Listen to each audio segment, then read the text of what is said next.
if my journey of shit can help someone who is currently in their journey of shit, then I've done my job, you know? If I can shine a light of inspiration or hope or whatever to anybody out there who was feeling lost or who is in the middle of their dark night of the soul, then I want you to understand that you can make it to the other side. Hey witches, welcome to Busy, Gritty, Inked and Witchy, a magical living podcast for the busy witch. I'm Morgan, eclectic witch of almost 25 years, Avalon priestess, and busy witch. Here we'll talk all things witchy, from current metaphysical happenings to my busy witch tips and tricks, and everything in the in-between. This podcast is my personal journey, filled with my knowledge, opinions, and unique way of looking at the world. Join me as I weave the magical and the mundane in every episode. Hey witches, welcome back to Busy, Gritty, Inked and Witchy. I'm Morgan, and last week we had some fun. We did the Feral Witch's Guide to the Dark Season. This week we're going to get a little serious. Well, not really serious, because like I do take things seriously, but not so seriously. But we're going to get a little deep today, a little deeper than I think I've maybe gone before on the podcast here. It is not only a topic that I think the Patreon people, like, they've wanted darker. We're getting into the dark season. They want darker content, but like deeper content. Not, maybe I shouldn't say darker, deeper content. But it's very relevant for what's happening in my life right now. So, last week, an article about my business and myself went up on Inked Magazine's website. Okay, I am going to link the article in the show notes, just for anybody that wants to read it. But one of my listeners asked me they brought it up and they said, hey, what if you read it on a podcast episode? And that really got me thinking, okay? What it got me thinking of is what today's topic is going to be, and that is the dark night of the soul. If you have never heard this term before, then I'm going to teach you something new today. If you have heard the term and maybe didn't quite understand it, hopefully today's episode will add some clarity for you. This was a term I hear all the time. I hear in other podcasts. I'm always listening to spiritual podcasts, witchy podcasts, but also just growth podcasts, for like not only my business, but myself. So I've heard it all the time, and it was not until this Inked Magazine article came out and I really had the gears turning that I decided to kind of dive down into it a little bit.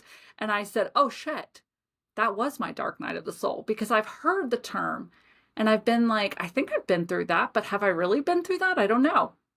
Man, I've been through it. And that's what we're going to talk about today. So my time as a tattoo artist was a crucial part of my journey, not only my spiritual journey, but my journey of personal growth and business growth. Okay. I don't think I ever realized, and I only tattooed for about 3 or 4 years professionally, but it completely changed the trajectory of my life. Okay. This part of my journey that being a tattoo artist was a part of, was my dark night of the soul. Okay. And I've never really talked about it. So in today's episode, I will be taking you through that time of my life, how it changed me, what the dark night of the soul is, and how to identify it in your own life. Because maybe you've already gone through it. And not everyone, I'd say, has to go through a dark night of the soul. But once they do, they are forever changed. Okay. So it might even be something you went through as a child and don't realize it until maybe today's episode. Okay. But it does have a lot to do with not only your soul's journey, but your journey to authenticity, shadow working, all of that, which is why I think this topic is beautiful for this time of year, the darker season, especially for those wanting to dive down into shadow work. But just wanting to really get to know themselves too. Okay. All right. So I'm going to get super real with you all. I guess I will preface, just because I do like to put any disclaimers out there. My tattoo journey, my journey as a tattoo artist was filled with a lot of ups and downs. I know that there are some trigger warnings in there. But I'm just going to let you know as a blanket overall that there are some triggers in there for people. I also don't want, if anyone perceives this as trauma dumping, I apologize. I need you all to know kind of from the start that once I got out of this time of my life and I had journeyed through the dark night of my soul, um, it is completely healed. Okay. So I don't see it as trauma dumping, and I hope that no one else does. This is shit I went through. This is shit I did to myself. And I'm very matter of fact about that. And that is what Dark Night of the Soul helps you realize, is it helps you heal because it helps you stare at the ugliness and the shit that's happening and make sense of it. And that's what's happened to me. So I don't want anyone to think that I'm just sitting here like, meh, meh, meh, you know, just like word vomiting some trauma all over you all. I am coming from an extremely healed place. Okay. So I would love for you to view this as like story time. Instead of like, I don't want anyone to be sitting there like, oh my gosh, my heart goes out to her. Cause look, I'm good. Okay. All right. And there's some shit. I mean, I've talked about hitting rock bottom before. Today, I'm going to tell you a little bit more about that. Okay. So we're going to start with my journey into the tattoo world, which I now recognize was the beginning of my personal dark night of the soul. Okay. Dark night of the soul, as much as I want to say it is a night, it is not. Sometimes it can be a thing that happens. And I'm going to go more into like the actual definition of it. It can be years. And mine was, I think, 3 years. All right. It depends on how much you fight it. We'll talk about that too. Okay. All right. So I'm going to take you all back. This is story time now. We're switching into story time. I'm going to take you back to about 2008-ish. Okay. I owned Static Moon. That was my brick and mortar witchcraft store in a small town in South Carolina. Okay. But it wasn't really profitable. All right. We broke even most times, you know, the witchcraft store in a small town in South Carolina, you know.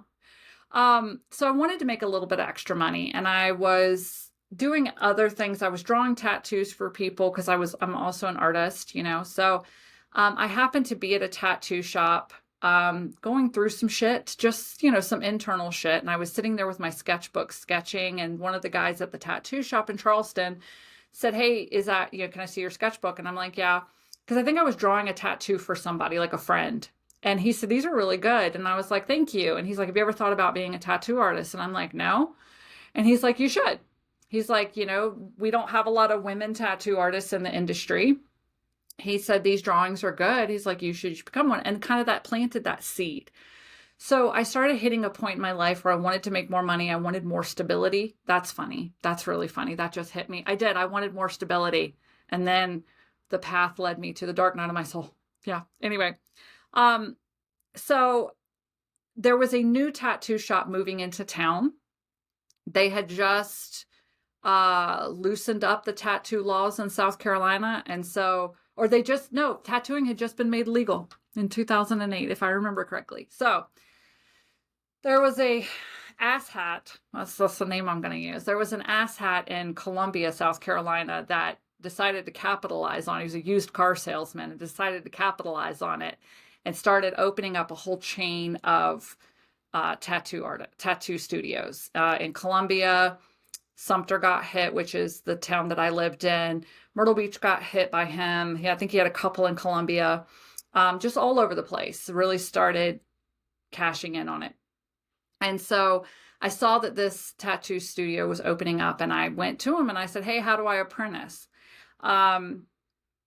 Basically, I made a deal with the devil, didn't know it at the time, made a deal with the devil, became the shop's new apprentice, and that began my journey. Okay, when I say I made a deal with the devil, I did not know how truly horrible the owner was, his ethics and his morals, and the types of people he hired. Anyway, so at this point in my life, I already had felt lost. Okay. I was disconnecting from my business, Static Moon. I had 2 employees that were just running the store for me. I felt like I didn't know who I was. At this time, I was about 27. So my kids were, I was about 27, 28 when I was started going through this. So my kids were 8 and 6, 8 and 5, 7 and 5.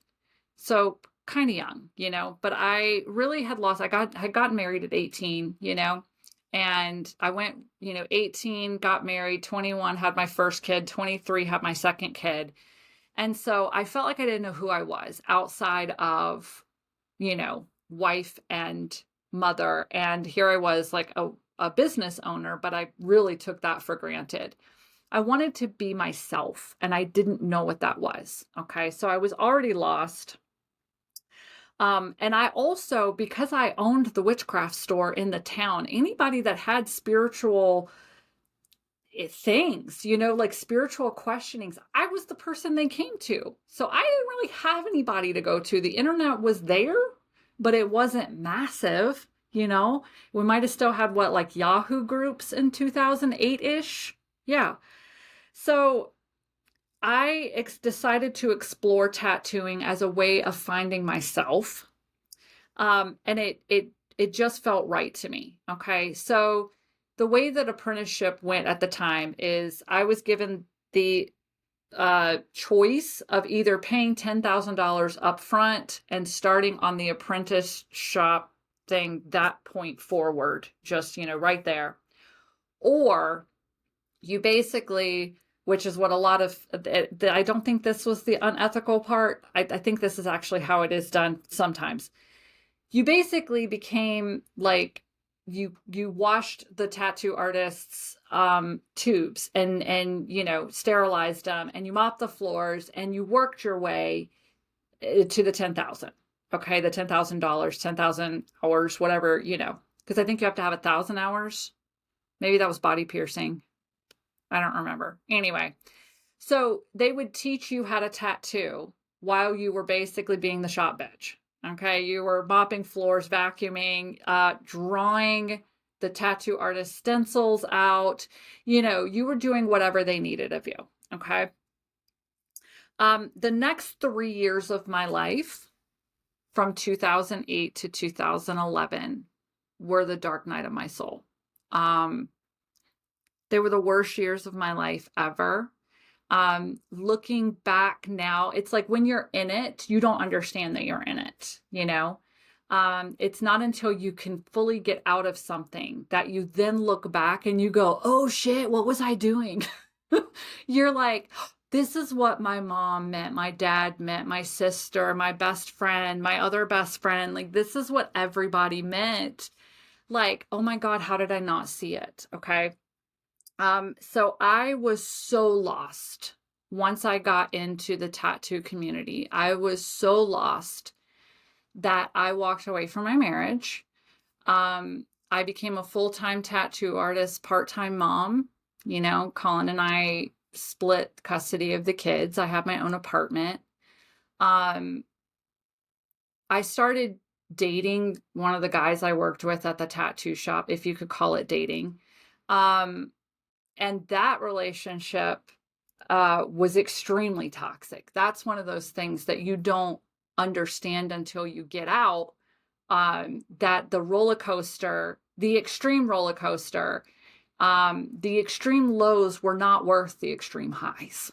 Like, no, not at all. And then you get out of it and you're like, this is what everyone tried to tell me, that it was a very toxic relationship, but I didn't see it. I was in it, I knew that I had to get out of that relationship. So basically, if you can picture me, just a steady downward spiral. Okay. There was one point where I got an apartment right near the tattoo shop so that I could get off work at midnight, walk next door to the bar, take 3 to 6 shots, depending on how I felt that day went. And then get in my car immediately. So I would go 3 to 6 immediate shots, get in my car, drive to my apartment, which was right behind the tattoo shop. So like a quarter of a mile, park, get out. And by the time I was in my apartment, the alcohol had started hitting me. So I could stumble upstairs and just immediately pass out without my brain kicking in. That was life for a few months. My mom came down to South Carolina, moved down to South Carolina so I could move in with her at one point. I think that's when things in my life probably spiraled the most. Let me see where I was going. Okay. Um, hold on. All right, so I will get to it. Hold on. Let me make sure. I'm just checking my notes real quick because I know I wrote it down. So we're just gonna, I will continue with the way my notes go because I know we're gonna get to it. Okay. So I knew that I needed to get out of that relationship. I needed to get out of that relationship. I needed to get out of that tattoo shop because the tattoo shop was very toxic. The environment, the owner, um, man, the things I know, the things I know. Anyway, I knew I had to get out. So it just so happened that Colin got orders to Arizona, and Colin and I were separated. We were not divorced. We were separated, basically co-parenting, you know, and we decided because Colin had to move to Arizona. He had orders here, and we sat down and we said, like, he was dating someone. Whatever you wanted to call that, whatever I was doing with, I don't know, hitting rock bottom. That's what I was doing. Um, so we sat down and logically talked about it. Okay. And said, let's start over. Let's move to Arizona together. Let's start over. We can do this. We just need to get out of this fucking town, get me out of the tattoo shop, you know, and we can make it happen. So he actually broke up with his girlfriend. I fled from my whatever, the guy I worked with. And the kids and I moved cross country with Colin, and a friend of mine moved with us. We lasted 6 months. It was not in the cards for us. There was still a lot of lessons I feel like we both had to learn individually to make it work. And so 6 months later, the kids and I moved back to that town in South Carolina because we still had a house there. Now, I had detoxed, thank God. Okay, I had detoxed enough in that 6 months to where I really truly understood how toxic that relationship was. And I got a solid footing under me, semi-solid footing under me. And so when I moved back to this town, I did not re-engage, you know, and I did not re-enter a relationship with this guy. So instead, I put myself on the dating apps, the free ones, because I couldn't afford the other ones, the paid ones that actually, you know, screen people. No, I went on the free ones. I found, so you also have to understand too, this is where I was coming from. Basically, the reason that I say what I do about that relationship that did you see the hesitancy if you're watching on YouTube? It was my hesitancy to call it a relationship because the guy had commitment issues, like severe commitment issues, and basically he just wanted to have his cake and eat it too. So he wanted to be with me, but he also wanted to be with everybody else that came in the tattoo shop and flirted with them. So anyway, so that's why I guess I still have that wound of just talking about what this was. It was a relationship. It was just a really fucked up one. So that if you understand that here I am coming off of this year-long-ish relationship that I couldn't call a relationship. So I put myself on the dating app and I start dating around kind of here and there. And the one guy that I really thought I connected with told me he loved me on the second date, to which I replied, "You don't even know me." And he said, "No, but I know that I love you. It's just a feeling that I have." Well, I didn't see that as a red flag at the time. My bad. Again, spiraling. So if you're thinking about this. I'm just spiraling down. Okay. I'm continuing the spiral. If you think, oh, I moved to Arizona, then moved back, we're going to stop the spiral. No, you're wrong. We're going to continue to spiral. Okay. So that went fast. That went too fast. And I found out that he was cheating on me with half of Columbia, South Carolina, the county. So I said, I'm done. I pulled my children out of that situation. I called my dad. I remember calling my dad, and he said, "Are you ready to come home now?" And I was like, "Yeah, I'm ready to come home. I'm ready to come home." So my dad came down with a U-Haul. My dad and my sister, I think, came down with a U-Haul, packed up my house. That is when, I don't know if I've mentioned it here or on my other podcast, Two Witches Talking with Megan Winkler. I burned sheets. I literally ripped the sheets off of our bed. It was my favorite set of sheets. I literally ripped them off the bed, put them into a burn barrel, and set them on fire with him watching. And I did what I gave up, and I moved back home to Virginia. Okay. And it was at that point that I moved into my dad's apartment. My dad moved in with his girlfriend at the time. And so it was me and my sister and my two kids in a 900 square foot apartment. My sister and I had twin beds in the master bedroom, like college dorm style. And I started over, or I thought I was starting over. Okay. Now I will let you all know, it was a very good thing. This is something I've never admitted here. I think I've said something briefly about it over on my other podcast, Two Witches Talking. But everything that happened, oh my God, I'm actually grateful for the way that it happened, because approximately 5 months after we moved out of the state to get away from this guy, he did some horrific things and is now serving more than 30 years of in prison for horrible, horrible things. So I'm very glad that I got my children out of that situation, and I got my children away from that man. Because 5 months after I left the state. So everything happens for a reason, you guys. So if you are like, why the fuck? Like, I found out that, he was cheating on me, and I said, I'm done. I get out of here. And so anyway, okay.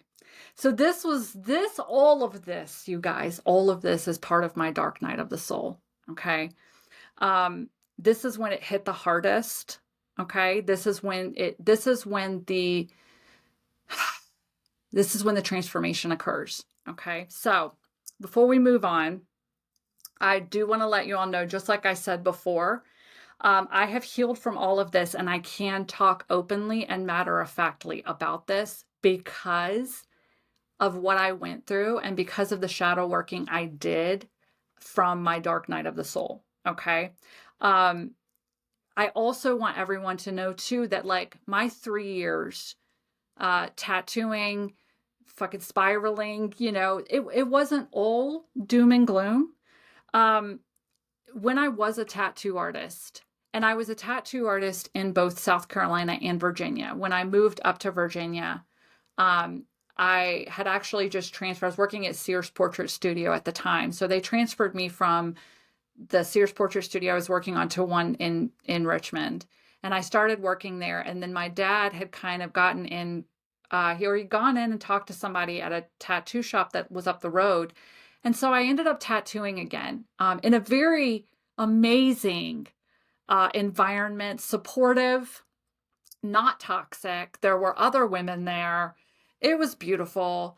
And that helped me heal a lot of the wounds, having come from a male chauvinistic, horrible, the way they treated women, period. But, especially women in the industry, that company, which thank God is not a company anymore. So if you're in South Carolina, don't worry about it. All of those shops have closed. And the last time I checked, the owner was like selling motorcycles or something. So y'all are good now. But anyway, so I did tattoo for another year in Richmond, Virginia, and it was beautiful. And I loved it. So my favorite things to do as a tattoo artist were cover-ups and outlineless work, but my favorite thing to do was cover-ups, okay? Especially, you came into me with like your ex's name on you somewhere because you thought that was going to last forever. I was going to hook you up. I was going to hook you up. You're never going to see that person's name again, okay? I loved doing cover-ups. I loved taking things that either caused pain or were supposed to be one thing and turning them into something else. I loved doing that, okay? So as the Inked Mag article says, I'm going to swing back around. You see how I swing back around to it? Okay. The Inked Magazine article says she spent years mastering the art of transformation through ink. Her clients often walked in with pain and walked out lighter, their stories rewritten in color. Okay. Another part of the article talked about how I loved taking something raw or imperfect and turning it into power. And it was beautiful. And the article itself was called, or is called, From Ink to Intention, the Tattoo Artist Who Turned Witchcraft into a Lifestyle Movement. And then the subheader says, From Tattoo Machines to Moon Rituals, Morgan's story is about turning art, emotion, and imperfection into power. And that's as far as I could get before the tears come. That's literally just the title and the subtitle, because that's what I do now. This is why I teach. This is why I do this podcast. Because, and this is why I share so openly. I want you all to know that this is why I share so openly, because if my words, if my journey of shit can help someone who is currently in their journey of shit, then I've done my job, If I can shine a light of inspiration or hope or whatever to anybody out there who was feeling lost or who is in the middle of their dark night of the soul, then I want you to understand that you can make it to the other side, okay? You will get out of this, all right? And that's what the article about Inked Mag was, and that is how all of this came about. And as you can see, if you're watching on YouTube, like that article, I have to read it in spurts because it was so beautifully written and encompasses so much of my journey from tattoo artists. And they didn't know when they wrote the article that my years of tattooing were the darkest years of my life. And I pulled myself out of it. And that is where I truly found myself, was having gone through that darkest part of my life. And to be where I am today, so many years later, and to be recognized for it, which is what this article did, recognizing my business, Ink Goddess Creations, and where it is now, and how far I've come. Like they didn't even know when they wrote the article how far I've come. That like my tattoo artist years were rock bottom for me, and now I'm doing better than I ever have before. Emotionally, spiritually, mentally, physically, and I'm closer to my authentic self than I've ever been before. And it's because of those transformative years tattooing. Okay. So I'm not going to read the whole article. That's the only part of the article that I wanted to read out here. I will link it in the show notes. But those were definitely, that journey that they don't even realize that they encompassed in the article hits me. And that's why I wanted to talk with you all about this deep shit today. Okay. So yeah. All right. So what is Dark Night of the Soul? I told you we're going to get all of it in there. It's going to be a longer episode today, But I'm gonna swing it back. I swung it back around to the Inked Mag article, and now we're going to swing it back around to teaching. Okay. And we're not done with the personal story. I'm still going to weave stuff in. So, what is Dark Night of the Soul, how it shows up in your life, and what power can be gained from it. Okay. So, just the term Dark Night of the Soul was first used by a 16th century monk and mystic named Saint John of the Cross. What if we all went back to like having epic names? Like, I am, Madame Morgan of the Inked Goddess Creations. That's just my name now. I love it. Anyway, he wrote a poem called Dark Night of the Soul, and it was a poem to describe a spiritual breakdown that leads to an awakening. Okay, so that's what we have come to know in the spiritual community, in the spiritual growth community, the empowerment community. That is what a dark night of the soul is. Okay, it is a spiritual breakdown that then leads to an awakening. Dark night of the soul often comes after a life-changing event. Okay, so this can be, for example, an accident, a death, an illness, a divorce, a trauma, or something that caused trauma, an identity crisis. Any of these, generally speaking, as a person is going through one of these, or right after something like this has happened, that's when a dark night of the soul comes, because you feel lost. That is the key. Like, absolutely lost. Like, something happens and you feel lost. You feel abandoned by your higher power. You feel abandoned by your guides. You're like, what the fuck am I doing? And for me, it was a complete identity crisis. I was like, okay, yeah, I'm a wife, I'm a mother, but who the fuck am I? I don't know who I am. And I was feeling lost. I did have a loss of faith at the time. Like, my store closed in 2008, 2009. My store closed. I walked away from my spirituality. I shut down my gifts. I've talked about that. I completely felt lost in my life. And I was not a witch anymore. Like, in my mind, I was like, fuck all this. Fuck all this. That's not me either. I don't know who that is, but I don't know who I am right now. So fuck all of it. Okay. Your dark night of the soul strips away everything. Your ego is the first thing to go. It strips away your ego. It strips away any illusions you have set up to believe to continue the path of whatever you're on. Okay. It strips away your comforts, everything, to get you back to square one so that you can build a stronger foundation, one that is rooted in authenticity. Okay. So, story time. There I was, rock bottom. Now, I have mentioned before, at least here on the podcast, that to me, living at home, I quote unquote gave up and moved back home. And I was living in a tiny apartment with my sister and my 2 kids. This is what I have commonly referred to as rock bottom. Okay.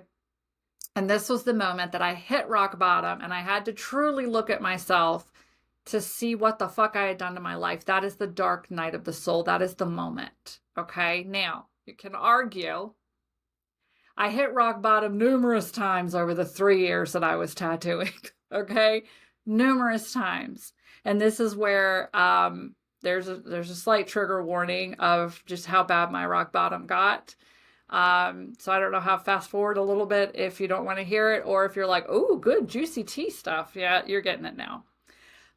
There was many of night when I lived in South Carolina that I told you about. That was one phase of taking 3 to 6 shots, driving home, and being upstairs in bed when the alcohol hit and the room started spinning. That was just one phase of my rock bottom. There was another one, when I was drinking alone in my bathroom on the floor with the window open, and the bathroom door closed so that I could smoke an entire pack of cigarettes, probably in the course of a couple of hours, and drink my ass off sitting in my bathroom floor, crying and cutting myself just so I could feel something again. And would drink so much and cry so much that I would just lay down on the cool floor and pass out for God knows how long, wake up, put myself back together-ish, and climb into my bed to finish sleeping. That was more than one night of my life. Yep. The difference was, and this is what the difference between hitting rock bottom is and having a dark night of the soul. When you just hit rock bottom and you're not in the middle of a dark night of the soul, you just get up the next day and you do it all over again. You know, you make all the same mistakes. You do all the stupid shit. You tell yourself, I'm not going to do that again. And then you go do that again. Okay. You don't look in the mirror. You don't want to change anything. You might say you want to change, but you don't want to change because you continue to make the same mistakes. You continue to perform the same actions that led you to this place to begin with. Okay. So when I was in Virginia, living in this apartment with my sister, and again, I moved to Virginia, and I put myself on the dating apps in Virginia and started dating. And one day, I just hit this moment of like, what the fuck am I doing? I can remember I had a text from a guy who wanted to go out on a date. And then my sister texted me and she said something about the new season of Sister Wives is on. Are you coming home tonight so we can sit in our pajamas and watch it? Or are you going out? And I sat there and thought about it. And I was like, on one hand, I can go out with a new guy, see where that goes. And on the other hand, I can go home and watch Sister Wives with my sister in my Batman pajama pants. And I don't fucking do that. So I broke the date off. I went home, made popcorn, and watched trash TLC with my sister. And I was so happy. And that's the moment that I realized, fuck, what did I do? I started to take a hard look at the last 3 years of my life and the horrible decisions I had made and the things that I allowed myself to go through and the things I voluntarily put myself through. And I started to own my role in all of it. That's when you realize you are having a dark night of the soul. I didn't realize it at the time because I didn't know what a dark night of the soul was. But now with all the talk of it and researching it, I was like, oh, that was my 3 years. Because I realized in those moments, that's when I started to realize that I had done this to me. Okay. And not all dark nights of the soul start. Some of them start with a death or an accident that is not your fault. And this is like the death of a loved one that sends you into identity crisis of like, who the fuck am I without this person? Like that can start a dark night of the soul. But in this particular case, or it could be an accident that happens to you or an illness like cancer or something that happens to you. But what happens is you all of a sudden start to look at your life in a different light. You know, for me, I did this to me. I made those decisions. I did this to me. And it was hugely humbling. So that is what the dark night of the soul does. It kills your ego. It humbles you. It strips away everything that you thought you knew about yourself and your life so that you can finally see the truth of what is real, what truly matters, and who you are. Okay? It was then, and this is another part of a dark night of the soul, you realize you can never go back to the way you were. You can never be that person again, for good or for bad. You have had such an awakening that you can never do what you did before. You can never make those decisions again. You don't ever want to. You don't ever want to go back to that place ever again. And that's what happened to me. I no longer wanted to repeat the patterns of the last 3 years. So I took myself off the dating apps and I focused on my kids, my sister. I enjoyed time with her. And I truly began shadow working in that moment. Didn't realize what I was doing really, but that's what I started doing is some major deep shadow working. Okay. As I came to terms with my life and the decisions and actions that had gotten me to this point, I was coated in shame and guilt. Absolutely. Okay. And this is the moment when you are coated in shame and guilt, you can do one of two things. Okay. You can own it and take away its power and make amends, or you can allow it to consume you and then just retreat further into yourself, further into the darkness, and eventually it will consume you. You will do things to try and avoid shame and guilt that you never thought you would ever do. So, my advice, what I did was I owned my shit. Okay. I knew what I had done to my life and I did it. That was my life. I fucking did it. Okay. But I did not want to face what I had done to Colin and my kids. Fucking my own life up, that's fine. You fuck your own life up, that's you. You did it. You did it to yourself. You ain't got nobody to blame. Okay? That was fine. I accept the consequences of the shit I fucked up myself. Okay? But I drug Colin through it. And I drug my children through it. And that's the shit I had to face, you know? So I reached out to Colin. At the time, we were not talking.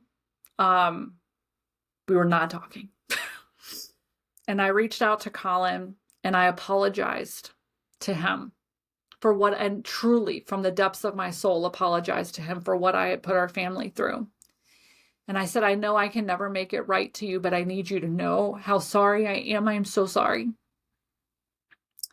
And that actually opened up the doorway between the two of us to become friends again. So we started talking, you know, just like he would call to talk to the kids, but he and I would stay on the phone for an hour, you know? And it got to be where I was talking to him. I was looking forward to getting off work and coming home to my sister, putting on my pajamas, watch my trash TV, and then Colin would call at the kids' bedtime and he would talk to them for, 15, 20, 30 minutes. And then he would say, give the phone back to your mom. And then he and I would stay on the phone for an hour, 2 hours. And it got to be, I loved this. But at the time, Colin had a pretty serious girlfriend. And he was in Arizona. I'm in Virginia, So that doorway opened up that eventually led us to honestly talking about ourselves again and like who we were now, because Colin had gone through a lot of shit too. Okay. I still say to this day that we both had shit that we had to learn separately about ourselves. And that's why we separated for 3 years. And even though I was the catalyst for that, Colin learned a lot about himself and had a lot of demons to work through as well, just like I did. And so in these late night conversations, where we were almost dating each other again without realizing, we were just talking and we were getting to know these new versions of ourselves again. And that's when he said to me one day, have you ever thought about us getting back together? And I was like, dude, I live in a 900 square foot apartment with my sister and my 2 kids, and I go to work every day and I come home and watch Sister Wives. I'd have nothing but time to think about how much I fucked up our lives. And yes, what life would be like if I would have never fucked it up, or if we were to get back together. Yes, of course, that's all I think about. Because I was shadow working so much and I was getting through my own shit and I was owning my own shit. But then I was like, man, I fucking had it good and didn't even realize it before, But as much as I say that, I learned so much about myself in those 3 horrible years that, when Colin and I did get back together, we were new versions of ourselves. We were entirely new people. And what we built from that moment forward, the kids and I, moved back out here. Colin and he broke it off with his girlfriend. We started long distance dating again. And he came to visit a few times in Virginia. And then once the kids' school was done the next year, the kids and I moved back out here. And we were 2 completely different people. And so we were forming a brand new foundation because our old foundation was gone. It was crumbled. I'd set it on fire. Oh my God, a bulldozer had come through and cleared it. And we just had a clear plot of land in front of us to build a new foundation for this new time together. Okay. So looking back now, like looking back at all of that, and just so you know, that that path, me moving back out here to Tucson, that's where I'm at now. That has led me to the journey that I'm on now. And I've been here now for 13 years. Um, and the foundation that Colin and I built, like we're closer than we've ever been before. We're best friends, you know, all of that. Um, but that's where I'm starting from here, like within Goddess Creations, with all of it was on this stable fucking foundation. Looking back now, I realize that this was the real start of my witchcraft. When I finally chose to face myself and get to truly know her, that was when I truly tapped into my power as a witch.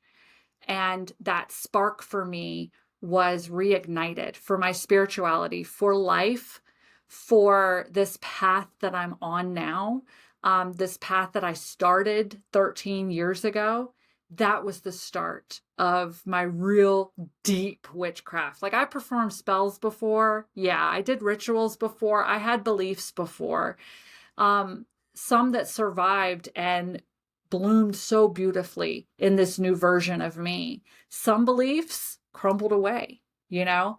Um, but that is when my real witchcraft started. I truly believe that. Okay.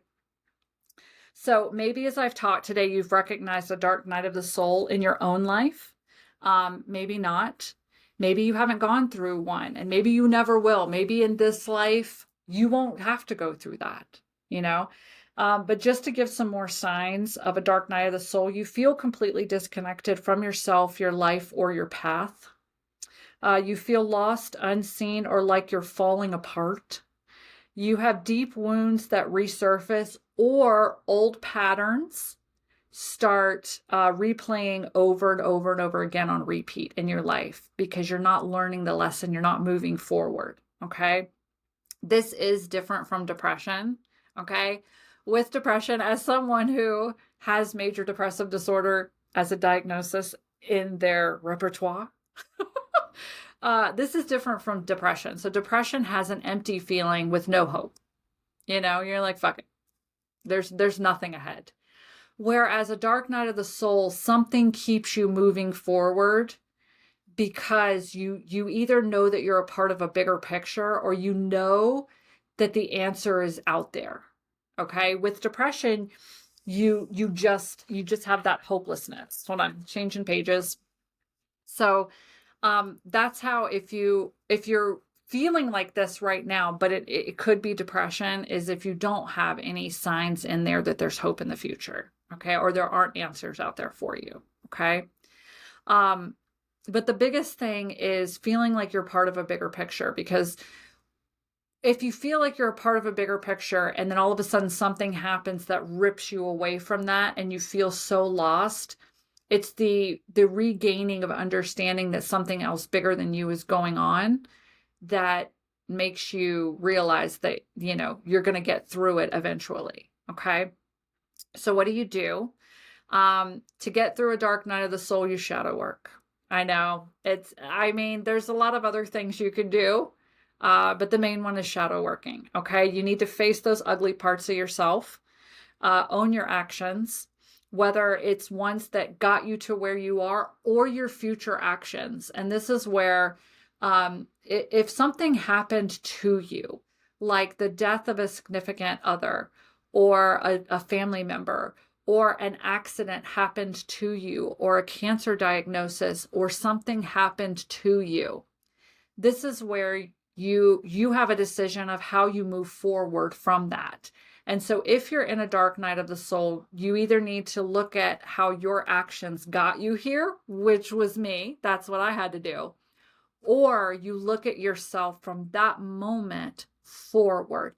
How am I going to act and be from this moment forward?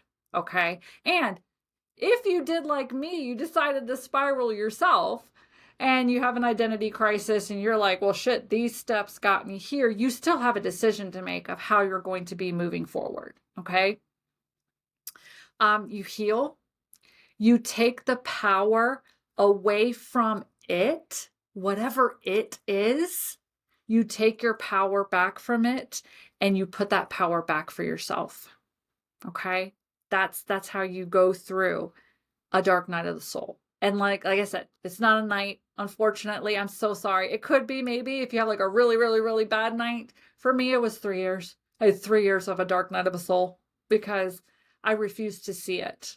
I kept making the same mistakes over and over again. So what comes after the dark night of the soul? Authenticity and honesty, clarity of your path and purpose, reclaimed personal power, and a deepened spiritual connection often returns after the dark night of the soul. Okay, so just like your dark night of the soul will probably not last a night, your transformation and everything that follows after it, it depends on how much stuff you do, how much shadow working you do, how much inner looking you do. But that's what I have for you all today. I know that's just a very abrupt way to end it. If you have questions, please ask them, wherever you're listening to the podcast, or you can come to YouTube, ask the questions, or Instagram, when the little sound bite goes up, by all means, ask questions, because I did not realize until very recently, like I've heard the term dark night of the soul. Especially, I think I've mentioned before, I do listen to Sahara Rose's, was it Highest Self podcast? I do love listening. I don't listen to a lot of the like dating ones and, but she talks about the dark night of the soul all the time. And I finally got to a point where I was hearing it so much that I was like, what the fuck is the dark night of the soul? And when I looked it up, I was like, oh, that was my 3 years as a tattoo artist. I remember that. So I hope that this episode has either clarified that for you, or you've enjoyed the roller coaster of storytelling that this episode has performed. Oh my God, we're going on a fucking hour almost. Oh man, but I do love talking about this. I think when the light bulb goes on for me, like, oh my God, so my dark night of the soul was this. I'd love to share that, for one, because I want the light bulb to come on for other people. But from the moment of your dark night of the soul, the version of you moving forward is one that has more clarity and an understanding of your boundaries and what you will accept and what you won't accept in life.